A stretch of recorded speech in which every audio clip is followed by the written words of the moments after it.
Wahai yang mampu, yang hebat, yang cerdas, kalian cerdas, mampu, dan semuanya itu bukan karena usaha kalian, bukan. Kalian lahir ke dunia ini tidak pernah niat kok. Siapa yang niat untuk lahir? Dan semua yang terlahir ke dunia ini dilahirkan dengan asal muasal yang sama, min nutfatin amsyaj, yaitu dari nutfah yang tercampur dengan al-bawidah al-unsaniyah, dengan ovum. Tidak ada yang berbeda. Mimma immahin, dari air yang hina semuanya. Tidak ada dari tetesan emas, tidak ada dari serpihan berlian, tidak ada. Walaupun dia dari kelompok katakanlah ningrat, dari kelompok yang hebat dan heboh, tetap sama. Maka itu yang berpotensi sekarang, Anda betul-betul sekarang diuji dengan potensi Anda. Tidak ada pahala yang lebih luas daripada pahala bersabar. Seorang yang melarat, seorang yang susah, kehidupannya serba terbatas, bahkan mungkin dia dipinggirkan dalam masyarakatnya, tapi dia tetap bersabar. Maka orang yang seperti itu kata Rasulullah SAW, lebih baik dari semua manusia yang semuanya serba penampilan, serba menampilkan yang wah, lifestyle. Jauh lebih baik seandainya satu orang ini dibanding dengan kumpulan orang yang seperti manusia yang seperti itu, walaupun sepenuh dunia. Subhanallah. Padahal Rasulullah SAW tidak pernah memberikan ajaran kepada kita bahwasanya kefakiran itu yang menyebabkan kita mundur. Bukan karena strata dan status sosial kita yang hebat yang akan kita menjadikan kita maju, tidak. Sehingga Rasulullah SAW bersabda, mal faqru akhsha alaikum. Saya tidak takut kalian ini kena penyakit fakir, tidak kena fakir, tidak takut saya, kata Rasulullah SAW. Walakinni khiftu an tubsatad dunya kama busitat ala man qablakum. Tapi saya takut kalian ini akan dibukakan oleh Allah perbendaharaan rezeki sebagaimana dibukakan kepada orang-orang sebelum kalian.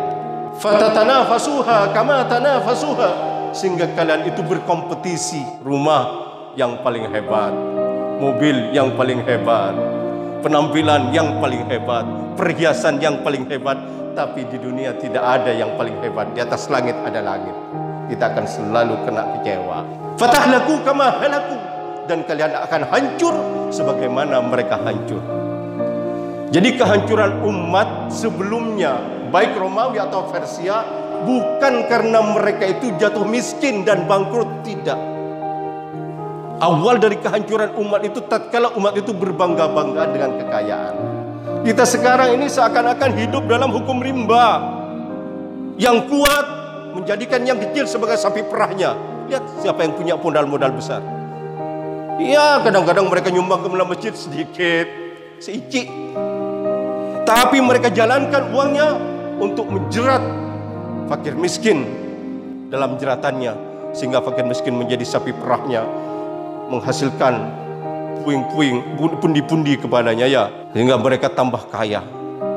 Yang berkuasa sekarang menjadikan rakyat sebagai alat, bukan sebagaimana yang telah tersirat dan tersurat dalam ayat-ayat Allah dan dalam sunnah Rasulullah SAW, bahwasanya kita yang kuat itu harus melindungi yang lemah, harus mendorong yang lemah, harus memberikan pertolongan kepada yang lemah. Karena itu adalah saudara kita, karena itu adalah bagian dari darah kita, karena dia adalah bagian dari daging kita, bagian dari hati kita yang tidak boleh beda dengan kita. Cinta dan perhatian kita, itu pedoman yang harus kita miliki.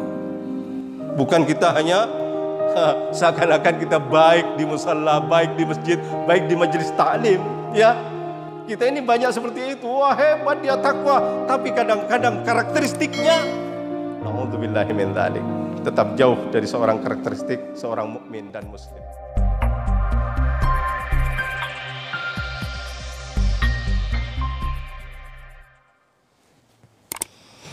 Bismillahirrahmanirrahim. Assalamualaikum warahmatullahi wabarakatuh. Innal hamdalillah نحمده ونستعينه ونستغفره ونعوذ بالله من شرور أنفسنا وسيئات أعمالنا من يهده الله فلا مضل له ومن يضلل فلا هادي له أشهد أن لا إله إلا الله وحده لا شريك له وأشهد أن محمدا عبده ورسوله نصلي ونسلم على رسول الله محمد بن عبد الله وعلى آله وصحبه ومالاه وبعد. Hadirin sidang salat subuh yang dimuliakan Allah. Alhamdulillah, di pagi yang penuh dengan berkah ini kita tetap dalam konsekuensi bersyukur kepada Allah Subhanahu wa taala. Banyak yang harus kita syukuri. Di antaranya kita bisa dipertemukan oleh Allah Subhanahu wa taala dengan saudara-saudara seiman, seagama dalam kondisi yang insya Allah diridai Allah Subhanahu wa taala, yaitu salat subuh berjamaah. Ini betul-betul sangat mahal dan sangat berarti, karena semuanya ini tidak ada lain, Allah Subhanahu wa taala ingin menumbuh kembangkan kejiwaan dan kepribadian kita, agar kita memiliki pribadi dan kejiwaan yang diridai oleh Allah Subhanahu wa taala. Ikhwani fil aqidah, saudara-saudaraku seiman dan seagama, siapakah pribadi yang diridai oleh Allah Subhanahu wa taala? Ini harus kita betul-betul bertanya kepada diri kita. Pada kesempatan ini saya akan membawa satu ayat. A'udzubillahi minasyaitonir rajim. Ma asaba min musibatin fil ardi wala fi anfusikum illa fi kitabim min qabli an nabraha. Inna dzalika 'ala Allah yasir. Likai la ta'saw 'ala ma fatakum wa la tafrahu likai la ta'saw 'ala ma fatakum wa la tafrahu bima atakum. Wallahu la yuhibbu kulla mukhtalin fakhur. Shadaqallahul 'azim. Yang artinya tidak ada musibah yang menimpa diri kalian dan yang menimpa terjadi di atas bumi ini kecuali telah tertulis di Lauhil Mahfuz sebelum alam ini diciptakan. Sungguhnya hal yang demikian itu mudah bagi Allah Subhanahu wa taala. Kenapa Allah Subhanahu wa taala telah menulis takdir dari semua yang berkaitan dengan manusia, yang berkaitan dengan bumi dan alam ini. Kemudian Allah menjawab dengan jawaban yang sangat simpel, likai la ta'saw 'ala ma fatakum, kata Allah Subhanahu wa taala, agar kalian tidak pernah berduka, bersedih hati tatkala kalian tidak sukses atau gagal. Wala tafrahu bima atakum, dan agar kalian itu tidak terlalu bangga diri, berbahagia karena kalian sukses. Wallahu la yuhibbu kulla mukhtalin fakhur, dan Allah tidak suka kepada hambanya yang suka bangga dan sombong. Ikhwani fil aqidah, saya betul-betul sangat terobsesi untuk menelaah dan menyelami ayat ini, karena tidak sedikit dari kita kena penyakit terlalu berpedoman kepada akal pikiran kita. Saya katakan terlalu berpedoman kepada akal pikiran kita. Kita kadang-kadang tatkala mendapatkan kesuksesan dalam hidup ini, cita-cita bisa diraih, seakan-akan kita sudah mendapatkan istijabah dari doa kita. Doa kita sudah diistijabah oleh Allah. Saya menang, saya berhasil, saya dicintai oleh Allah. Tapi kadang-kadang tatkala kita gagal, malah kita berduka, seakan-akan malang telah menimpa kita. Kita telah tidak mendapatkan tempat di hadapan Allah Subhanahu wa taala. Hal ini biasa terjadi pada diri kita karena manusia itu cenderung selalu yaitu berpedoman kepada kecerdasan akalnya. Padahal sebenarnya menurut Allah Subhanahu wa taala itu keliru, kata Allah Subhanahu wa taala. Gagal dan sukses itu bukan masalah bagi Allah Subhanahu wa taala. Cuma bagaimana kita bersikap. Jadi Allah menghendaki kepada kita, Allah menghendaki kepada kita agar kita itu memiliki sikap dan mentalitas tatkala cita-cita kita sukses, ya biasa-biasalah. Kita bersyukur kepada Allah Subhanahu wa taala, dan tatkala cita-cita gagal, maka kita bersabar. Ini karakteristik seorang yang beriman. Bukan seperti sekarang yang pada umumnya manusia itu sedikit cenderung agak menuhankan akal pikirannya. Ya, semuanya dikembalikan kepada pribadinya. Maka itu terciptalah situasi dan kondisi masyarakat yang kurang yaitu sejalan dengan apa yang telah kita yakini yaitu pedoman agama kita. Hadirin hamba Allah yang kami muliakan, dalam hal ini Rasulullah SAW bersabda, "Ajaban li amril mu'min, inna amrahu kullu khair." Sungguhnya semua urusan orang beriman itu baik. In asabatus sarra, kalau dia mendapatkan kebahagiaan, kemudahan, syakarah, dia bersyukur, fa huwa khairun lah. Maka kesuksesan, keberhasilan, kebahagiaan di tangan seorang mukmin itu menjadi baik. Wa in asabatud dharra, tatkala dia terkena musibah, terkena kesulitan, gagal umpamanya, sabarah, dia bersabar, fa huwa khairun lah.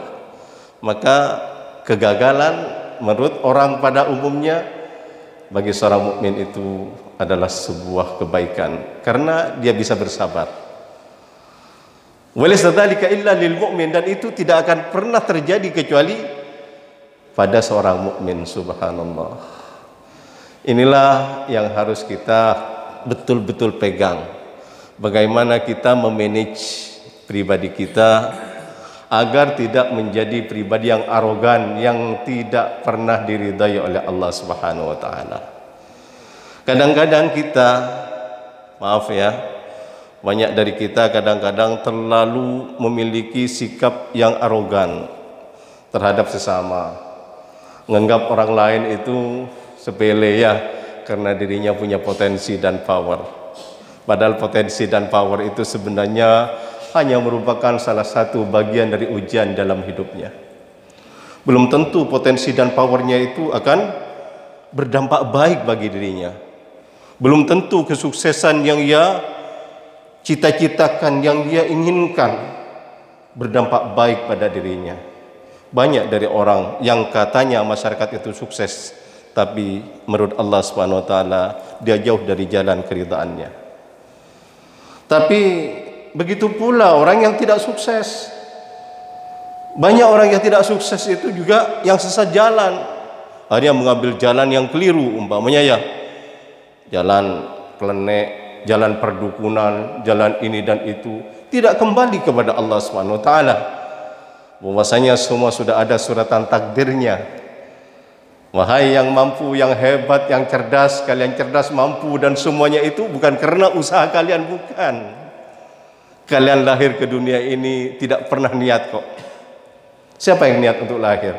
Yang jadi presiden pun tidak niat untuk lahir ke dunia ini. Tidak ada yang niat. Dan semua yang terlahir ke dunia ini dilahirkan dengan asal muasal yang sama, min nutfatin amsaj, yaitu dari nutfah yang tercampur dengan al-bawidah al-unsaniyah, dengan ovum. Tidak ada yang berbeda. Mimma immahin, dari air yang hina semuanya.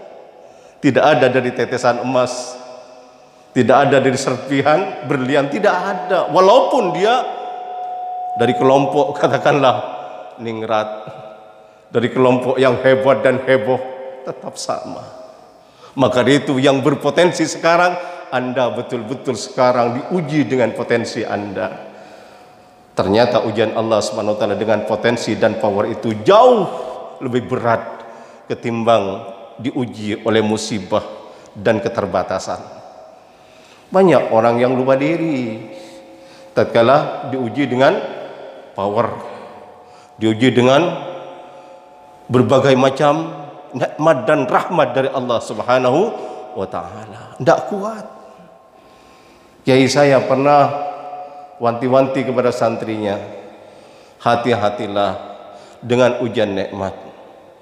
Karena banyak orang yang tidak kuat tatkala dia mendapatkan nikmat dari Allah Subhanahu wa taala. Mereka berubah perilakunya. Mereka berubah kelakuannya, sepak terjangnya. Biasanya dia tawadhu, suka mengumbar senyum tatkala berpapasan dengan teman-temannya. Tapi tatkala dia memiliki kapasitas dan power yang hebat, subhanallah, innalillah, dia lupa terhadap temannya. Sudah mahal untuk menebar senyum kepada temannya. Sudah mahal untuk bertegur sapa dengan saudara-saudaranya. Apakah orang ini berhasil? Pasti tidak. Dia telah gagal.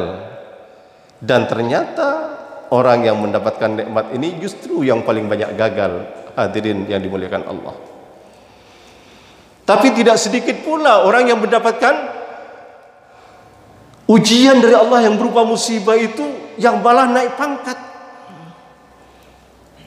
Karena Rasulullah SAW bersabda, tidak ada pahala yang lebih luas daripada pahala bersabar. Maaf ya, kita harus yakin, hakul yakin. Seorang yang melarat, seorang yang susah, kehidupannya serba terbatas, bahkan mungkin dia dipinggirkan dalam masyarakatnya, tapi dia tetap bersabar. Maka orang yang seperti itu kata Rasulullah SAW, lebih baik dari semua manusia yang semuanya serba penampilan, serba menampilkan yang wah, lifestyle, kata orang sekarang ya. Jauh lebih baik seandainya satu orang ini dibanding dengan kumpulan orang yang seperti manusia yang seperti itu, walaupun sepenuh dunia. Subhanallah. Padahal kita kadang-kadang ya, kita menghormati orang yang penampilannya oke ya. Ya kalau mau balik mungkin yang khutbahnya hebat ya. Kalau masyarakat mungkin yang duitnya banyak dan penampilannya hebat, baru dia dianggap oleh kita orang yang terhormat dan pantas untuk diagung-agungkan. Pernah suatu ketika Rasulullah SAW duduk-duduk bersama para sahabatnya. Suatu ketika ada seorang yang lewat. Rasulullah SAW bertanya kepada sahabat yang ada di sampingnya, siapa orang itu? Dia orang yang paling fakir di antara kita. Dia kalau meminang wanita tidak pernah diterima. Dan dia kalau usul tidak pernah didengar orang. Dia keberadaannya dianggap tidak ada apa-apanya. Kemudian Rasulullah SAW diam. Setelah itu lewat lagi orang ini di depan Rasulullah SAW. Kemudian Rasulullah SAW bertanya, siapa orang itu? Itu orang yang paling hebat di desa ini, di kampung ini. Dia yang paling berpengaruh di sini. Tidak ada wanita kalau dipinang dia kecuali akan diterima. Dan tidak ada kata yang akan tidak didengar dari perkataannya kecuali akan mendapatkan sambutan dari masyarakatnya. Akhirnya Rasulullah SAW memvonis, tahukah kamu, orang yang tadi yang tidak mendapatkan tempat di masyarakatnya, yang tidak pernah dianggap keberadaannya oleh masyarakatnya, dia satu orang, dia lebih baik dari sepenuh dunia orang yang kedua. Subhanallah. Ini cara pandang. Kita harus merubah cara pandang. Ini penting bapak-bapak dan ibu-ibu sekalian, agar kita tidak sesat kesasar. Kita yang ahli ibadah ini juga harus punya cara pandang yang benar. Takut-takut ibadah kita ternyata membawa kepada pribadi yang sombong, pribadi yang angkuh, menganggap orang lain rewes, menganggap orang lain kecil, menganggap orang lain tidak ada apa-apanya. Padahal Allah SWT sudah wanti-wanti kepada kita, fala tuzakku anfusakum, jangan kau menyucikan dirimu. Wa a'lamu bimanit-taqah, dialah Allah yang Maha tahu siapa sebenarnya yang bertakwa. Inilah sebenarnya merupakan renungan yang harus kita betul-betul cermati agar kita memiliki kepribadian, tambah kedekatan kita kepada Allah, maka tambah tawaduk diri kita, tambah tahu kita bisa menyingkap betapa kita ini sangat lemah, betapa kita harus memiliki konsep la haula wala quwwata illa billah. Kita tidak punya daya upaya, kita tidak punya potensi apa-apa, semuanya itu hanya sekedar pertolongan dari Allah Subhanahu wa taala. Bapak-bapak dan ibu-ibu yang dimuliakan Allah, kita hari ini betul-betul sangat miris sekali melihat situasi dari masyarakat kita. Masyarakat kita sekarang ini telah kena penyakit, yaitu penyakit seakan-akan mereka maju dengan potensi dan kemampuan mereka dalam kepemilikan duniawiah, artinya kemampuan materialistik. Kita mendapatkan situasi seperti itu. Sekarang ini seakan-akan umat Islam ini tidak akan menang kalau umat Islam itu tidak kaya. Sekarang ini ada kecenderungan umat Islam itu tidak akan berjaya kalau umat Islam itu tidak pandai-pandai, tidak selesai kuliahnya, tidak sarjana. Bahkan ada standarisasi, tahukah kalian katanya, orang-orang Israel itu yang sudah mencapai pendidikan S3, strata 3 itu sudah sekian persen persentasenya katanya. Umat Islam harus demikian. Ya, banyak dari kita yang seperti itu. Kalau umat Islam ini lemah-lemah, nanti umat Islam ini kalah. Yang dipakai ayatnya dalam hadis kadal faqr ayyakuna kufran. Hampir-hampir kefakiran itu akan menjadikan seorang itu kafir katanya. Itu yang selalu ditekan-tekankan. Padahal Rasulullah SAW tidak pernah memberikan ajaran kepada kita bahwasanya kefakiran itu yang menyebabkan kita mundur. Bukan karena strata dan status sosial kita yang hebat yang akan kita menjadikan kita maju, tidak. Kita telah mendapatkan yaitu pembelajaran dari sejarah, sehingga Rasulullah SAW bersabda, mal fakru asya alaikum. Saya tidak takut kalian ini kena penyakit fakir, tidak kena fakir tidak takut saya, kata Rasulullah SAW. Walakinni khiftu an tubsata dunya kama busitat ala man qablakum. Tapi saya takut kalian ini akan dibukakan oleh Allah perbendaharaan rezeki sebagaimana dibukakan kepada orang-orang sebelum kalian. Ini kata Rasulullah. Jadi yang saya takutkan nanti Allah membukakan perbendaharaan rezeki, kalian menjadi kaya raya. Fatatanafasuha kama tanafasuha, sehingga kalian itu berkompetisi. Kalau orang Madura mengatakan cung hebatan, rumah yang paling hebat, mobil yang paling hebat, penampilan yang paling hebat, perhiasan yang paling hebat. Tapi di dunia tidak ada yang paling hebat. Di atas langit ada langit. Kita akan selalu kena kecewa. Fatahlaku kama halaku, dan kalian akan hancur sebagaimana mereka hancur. Jadi kehancuran umat sebelumnya, baik Romawi atau Persia, bukan karena mereka itu jatuh miskin dan bangkrut, tidak. Awal dari kehancuran umat itu tatkala umat itu berbangga-banggaan dengan kekayaan. Mereka berkompetisi sehingga mereka akan mengalami kerusakan, rusak moralnya, rusak mentalnya. Maka tatkala moralitas sudah rusak, maka semuanya sudah mencapai kepada titik nadir daripada kerusakan secara total, sebagaimana yang terjadi kepada khilafah Islamiyah. Khilafah Islamiyah itu, ya, Khilafah Utsmaniyah, tahukah bapak-bapak, ibu-ibu? Kehancurannya diawali tatkala mencapai titik puncak kejayaan, terjadilah fitnah dalam kekhilafahan. Saling rebut fasilitas, saling rebut pengaruh, saling rebut kekuasaan.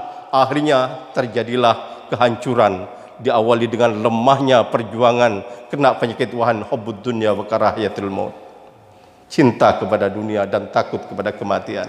Ini terasa sekarang pada umat Islam ini. Umat Islam saat ini betul-betul sudah masuk dalam tahapan ini. Betul ini. Sudah masuk dalam tahapan ini kita. Kita mencanangkan semuanya, yaitu prestasi-prestasi duniawiyah. Kita mencanangkan semuanya untuk penghasilan duniawiyah. Tidak pernah kita mencanangkan bagaimana akhirat kita. Baik kepada anak-anak kita, baik kepada keluarga kita. Jangan munafik kita. Kita sudah masuk dalam tahapan ini. Malah kita enggan untuk dikatakan mustadafin. Lemah, orang lemah itu kere katanya. Harus kaya saya. Biar saya kalau berbicara didengar. Biar saya kalau di tengah-tengah masyarakat akan mendapatkan tempat. Tidak selalu didiskreditkan dan dipinggirkan oleh masyarakat kita. Naudzubillah. Hadirin yang dimuliakan Allah.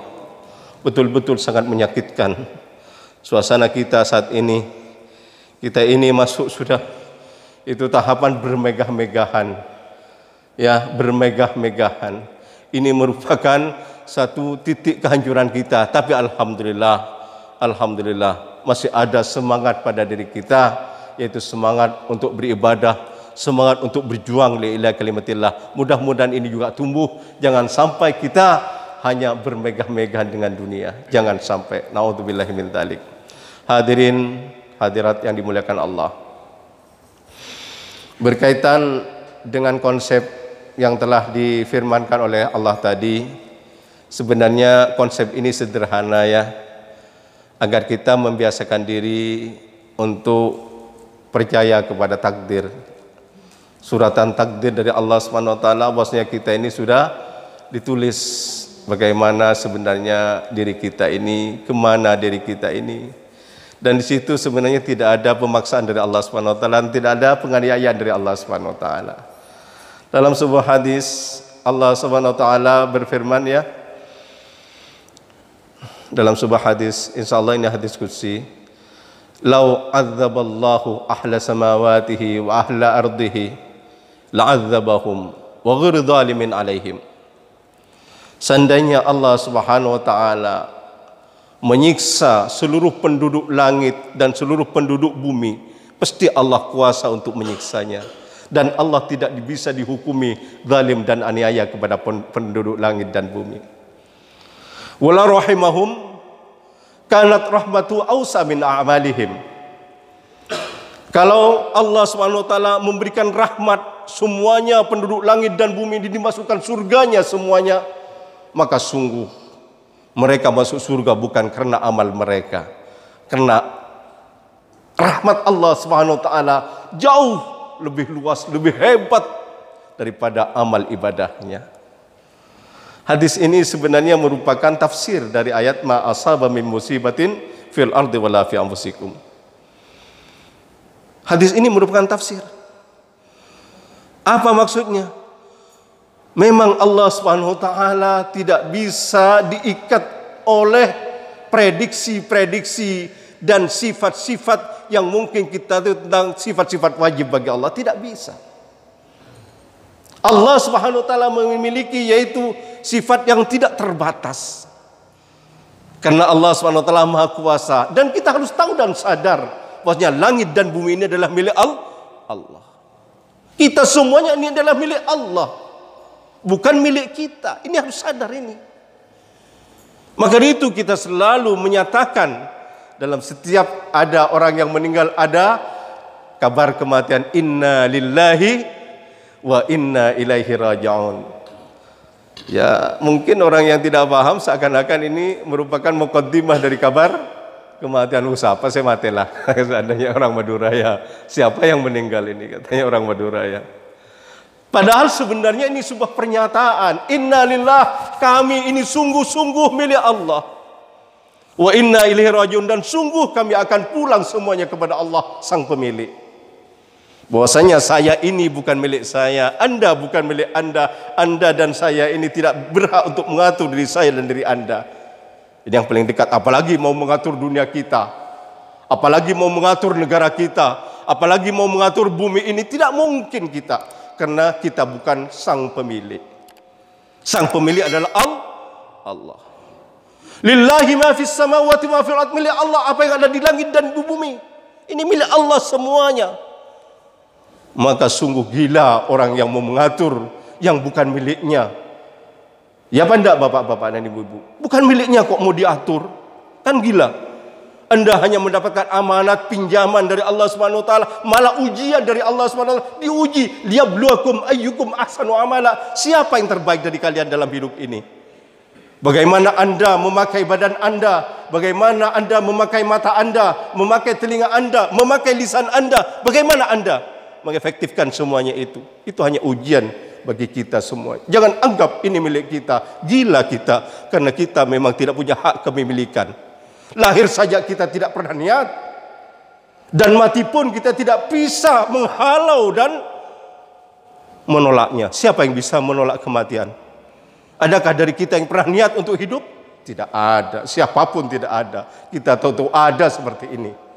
Maka dari itu tidak boleh ada intervensi yang besar kepada yang kecil. Tidak boleh ada perilaku yang akan menyakitkan kepada yang lebih kecil dari yang lebih besar.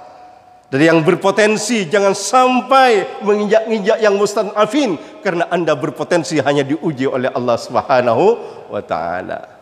Bapak-bapak dan ibu-ibu sekalian yang dihormati Allah. Jadi Allah Subhanahu wa taala menghendaki kita itu betul-betul faham terhadap pribadi kita, sehingga kita tetap berpedoman al-haqqu mir rabbika fala takunanna minal mumtarin. Yang hak itu dari Tuhanmu, yang benar itu dari Tuhanmu, maka sekali-kali janganlah kamu termasuk orang-orang yang ragu. Jangan sekali-kali menuhankan akal fikiran kita sebagaimana yang terjadi pada diri umat Islam saat ini. Ya, membelok-balikkan ayat dibolak-balikkan, disesuaikan dengan kepentingan, disesuaikan dengan yaitu sponsornya, siapa yang mensponsori, akhirnya ayat sesuai dengan pesan sponsor. Naudzubillahi min dzalik. Wala tashtaru bi ayati thamanan qalila. Jangan kau tukar ayat-ayatku dengan harga yang murah. Ma as-samanul qalil? Apa yang dimaksud dengan harga yang murah itu? Ad-dunya wa alaqatuha, dunia dan yang berkaitan dengan dunia, maka itu adalah harga murah di hadapan Allah Subhanahu wa taala. Yang mahal apa? Yang mahal adalah harga keikhlasan. Lihatlah ibu kita. Dia diangkat oleh Allah Subhanahu wa taala ke tempat yang paling tinggi. Ya, sampai Allah Subhanahu wa taala mengatakan dalam sebuah ayat, wa idz qala luqmanu li ibnihi wa huwa ya'idhuhu ya bunayya la tusyrik billah inna syirka la dzulmun 'adzim wassana al-insan biwalidayhi hamalathu ummuh ila akhiril ayah. Dalam ayat tersebut Allah SWT bahkan dalam banyak ayat, kamu beribadahlah kepada Allah, jangan menyekutukan Allah, wabil walidin ihsana dalam ayat lain, dan kepada kedua orang tuamu berbaktilah, berbuat baiklah. Kenapa orang tua yang diangkat oleh Allah setelah Allah? Karena tidak ada manusia yang paling ikhlas kepada kita, merawat kita, kita hidup dari tangannya dan tanpa pamrih, malah semua yang ada dirinya diikhlaskan untuk kita. Maka wajar kalau dia diangkat martabatnya oleh Allah Subhanahu wa taala ke tingkat yang paling tinggi karena keikhlasannya. Tapi sekarang kok seakan-akan tidak ya. Kita mendapatkan sekarang malah yang berbalik keadaannya. Malah yang mahal itu yang duitnya banyak katanya ya.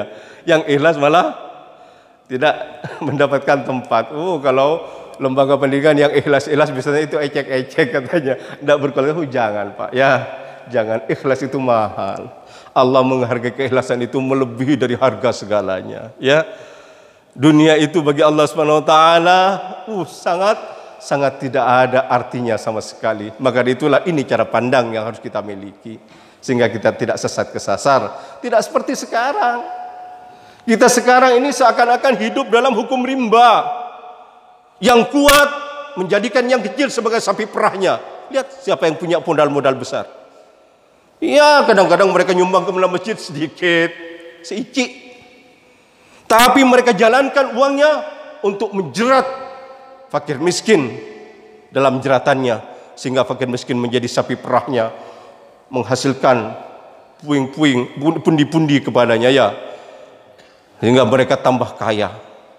Yang berkuasa sekarang menjadikan rakyat sebagai alat, bukan sebagaimana yang telah tersirat dan tersurat dalam ayat-ayat Allah dan dalam sunnah Rasulullah sallallahu alaihi wasallam, bahwasanya kita yang kuat itu harus melindungi yang lemah, harus mendorong yang lemah, harus memberikan pertolongan kepada yang lemah, karena itu adalah saudara kita, karena itu adalah bagian dari darah kita, karena dia adalah bagian dari daging kita, bagian dari hati kita yang tidak boleh beda dengan kita. Cinta dan perhatian kita, itu pedoman yang harus kita miliki. Bukan kita hanya seakan-akan kita baik di musalla, baik di masjid, baik di majelis taklim, ya. Kita ini banyak seperti itu. Wah, hebat dia takwa, tapi kadang-kadang karakteristiknya, naudzubillahi min dzalik, tetap jauh dari seorang karakteristik seorang mukmin dan muslim. Hadirin yang dimuliakan Allah, mungkin ini yang bisa saya sampaikan karena ini hanya kuliah subuh, kita punya aktivitas yang bermacam-macam. Mudah-mudahan apa yang bisa saya sampaikan diterima di hadapan Allah SWT menjadi amal ibadah, dan mudah-mudahan kalau ada ilmu yang disebarkan pada pagi hari ini menjadikan ilmu nafi'un lana walidinina, amin ya rabbal alamin. Wallahu minkum, wassalamualaikum warahmatullahi wabarakatuh. Dan kadang-kadang juga 2 kali mengisi ceramah juga langsung, tetapi tadi malam tidak ada jawaban. Tapi kami sudah koordinasi dengan Kasat Intelnya, mereka insya Allah mungkin karena berhalangan ke Surabaya, mohon maaf kepada Takmir Masjid Al-Kautsar. Yang ketiga, hari ini kebetulan yang ngisi adalah dari Lenteng kami, karena permintaan Ustaz Musta'in juga minta Pak Rusdi, Pak Gerno, ya kami datangkan Pak Rusdi, alhamdulillah. Yakinlah hari ini di sini kami tidak mempermasalahkan masalah khilafiyah, tetapi yang tidak benar itu adalah orang yang tidak ke masjid. Kalau subuhnya sudah luar biasa seperti ini, insya Allah baraka Allah itu yakin dan pasti. Intan surga yang surga, jika kamu menolong agama Allah dengan cara seperti ini, yang jauh dari pikir papas dari kalian datang ke tempat ini, silaturahmi ini bentuk menolong agama Allah. Mudah-mudahan teman-teman yang dari pinggir papas kalian dan dari kota, mudah-mudahan langkahnya pasti, kata Pak Yasin itu, setiap langkah meningkatkan kemuliaannya dan menghapus dosanya, insya Allah. Semua jemaah di sini mudah-mudahan istiqomah dan yakin. Ayo kita makmurkan masjid. Dari Masjid Al-Kautsar ini kita menjadi contoh juga bahwa ini adalah bagaimana memakmurkan masjid dengan baik. Saya rasa saya tidak akan panjang lebar, kepada Ustaz Rusdi dipersilakan.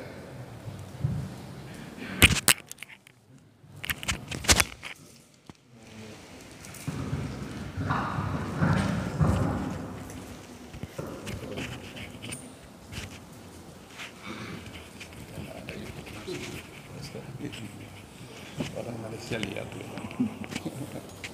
Terima kasih, luar biasa. Ada hal yang saya ingat pada saat ceramah di Masjid Nur Muhammad. Kenapa sekarang banyak penghafal Al-Quran, sekarang banyak ulama. Tidak seperti tatkala adik dari Umar, tatkala dia menyampaikan satu ayat, maka terketuklah Umar menjadi muslim. Apa ini? Karena satu berangkat dari keikhlasan. Ikhlas itu mahal memang, tipis sekali dengan ria. Kenapa? Saya rasa orang itu, saya masih teringat juga terkait dengan Pak Kadir AS. Memang Ustadz tidak disalahkan Ustadz, bahwa ikhlas itu berangkatnya dari dia. Kenapa? orang yang belajar berpuasa Senin Kemis pasti kenapa lemah katanya. Oh saya sahur gitu. Terucap. Kenapa Pak ya gitu. Oh saya tahajud gitu. Awal-awal ibadah itu ria, tapi betul perlu proses. Tetapi yakinlah bahwa ikhlas itu pada akhirnya akan mengantarkan kita bahwa kita hanya sandaran Allah, kita tidak punya apa-apa, hanya Allah. Itulah pelajaran, mudah-mudahan bermanfaat. Dan sebelum ditutup dari takmir dipersilakan, ada sambutan? Cukup. Terima kasih. Kurang lebih mohon maaf. Mudah-mudahan Allah memanjangkan umur kita, bersilaturahmi kembali dan tetap istiqomah untuk memakmurkan masjid. Akhirul kalam, wabillahi taufiq wa hidayah. Wassalamualaikum warahmatullahi wabarakatuh. Dipersiapkan oleh takmir sudah sarapan pagi. Dipersilakan Bapak di Serambi.